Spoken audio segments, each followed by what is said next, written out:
1,25,000 euro यानी कि 4.5 crore Pakistani rupees का लॉस दे दिया है नसीम शाह को पाकिस्तान क्रिकेट बोर्ड ने।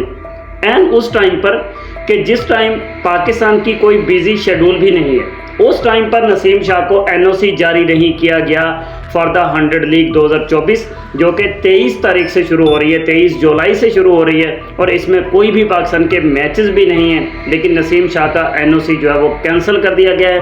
नसीम शाह को एनओसी जारी नहीं किया कि भाई तुम जाकर 100 लीग खेलो, क्योंकि नसीम शाह का वहाँ पर मुआहिदा हुआ था 1,25,000 यूरो में, और वो तकरीबन 4.5 करोड़ पाकिस्तानी रुपीस बनते हैं। तो पीसीबी ने कहा कि भाई तुम सिर्फ जो हमारी सैलरी मिलती है ना तुम्हें, उसी पर गुजारा करो, तुम्हें वहाँ पर जाने की कोई ज़रूरत नहीं है।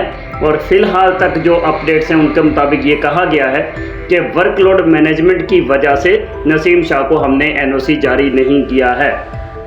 इसमें और कितनी सच्चाई है उस पर हम मज़ीद डिटेल से बात करेंगे।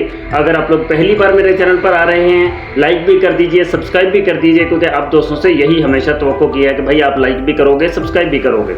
तो नसीम शाह जो कि पाकिस्तान के पेस सेंसेशन बॉलर हैं, उन्होंने पाकिस्तान के लिए बड़ी खिदमात दी हैं, बहुत खिदमात है उनकी। इंडिया के अगेंस्ट उनकी परफॉर्मेंस लाजवाब, अफगानिस्तान के खिलाफ लाजवाब। और अफगानिस्तान वाले तो इसको नसीम शाह से बहुत ज़्यादा डर के रहते हैं कि यार ये नसीम शाह जो है ये हमें पेल देता है, कभी बैटिंग में कभी बॉलिंग में, तो कहीं ना कहीं ये हमारे ऊपर हाथ अपने साफ कर लेता है। तो नसीम शाह से उनको काफ़ी ज़्यादा डर जो है वो लगा रहता है। तो नसीम शाह अब आगे आने वाले पाकिस्तान की जो टेस्ट सीरीज़ है वो है बांग्लादेश के खिलाफ अगस्त के महीने में, और 24 जुलाई से स्टार्ट हो रही है द 100 लीग। 100 लीग में मुआहिदा हुआ था बर्मिंघम के साथ इनका, नसीम शाह का, और अभी इसमें कोई बिजी शेड्यूल भी नहीं है, कोई इससे पहले पाकिस्तान की सीरीज़ भी नहीं है। तो टेस्ट सीरीज़ बांग्लादेश के साथ है, उसके स्क्वाड की अनाउंसमेंट भी अभी तक नहीं हुई है कि कौन खेलेगा कौन नहीं खेलेगा। बट पीसीबी हमेशा जो है ना वो ऐसी चीज़ें करता रहता है कि जिसमें ऐसी चीज़ें वो कर देता है कि सभी हैरान परेशान हो जाते हैं। कुछ लोगों को मौका मिल जाता है पीसीबी पर उंगलियां उठाने का, कुछ लोग पीसीबी के हमायत में बोल पड़ते हैं। अब भी ऐसा ही हुआ है भाई, कोई फ़र्क नहीं पड़ा है पीसीबी बोर्ड में, अभी भी ऐसा ही हुआ है। नसीम शाह का जो है वो मुआहिदा हुआ था बर्मिंघम वॉरियर्स के साथ, आई थिंक, तो उनके साथ इनका मुआहिदा तय हो चुका था, और अभी पाकिस्तान की बिजी शेड्यूल भी कोई नहीं था, तो 100 लीग में नसीम शाह को जाने की परमिशन देनी चाहिए थी। अब पीसीबी ने इनका एनओसी कैंसिल किया है, तो भाई साहब अब बाबर आजम पर, मोहम्मद रिजवान पर, आमिर पर, इमाद वसीम पर, सब पर एक बार फिर से सवालिया निशान लग गए हैं भाई, लग गए सब पर सवालिया निशान कि अगर इसको वर्कलोड मैनेजमेंट की वजह से नहीं भेज रहे, तो फिर जो कनाडा T20 लीग हो रही है, ग्लोबल T20 लीग कनाडा में, उसमें वो 28 से शुरू होगी, 27 या 28 से 26 से मेरा ख्याल है, वो 26 से शुरू होगी। तो उसमें ये बाबर, रिजवान, ये सारे एक ही टीम का हिस्सा है, तो फिर तो ये भी नहीं जाएंगे, क्योंकि इनको भी फिर एनओसी नहीं दिया जाएगा। अगर नसीम शाह का कैंसिल हो गया है तो फिर उनका भी तो कैंसिल हो जाएगा।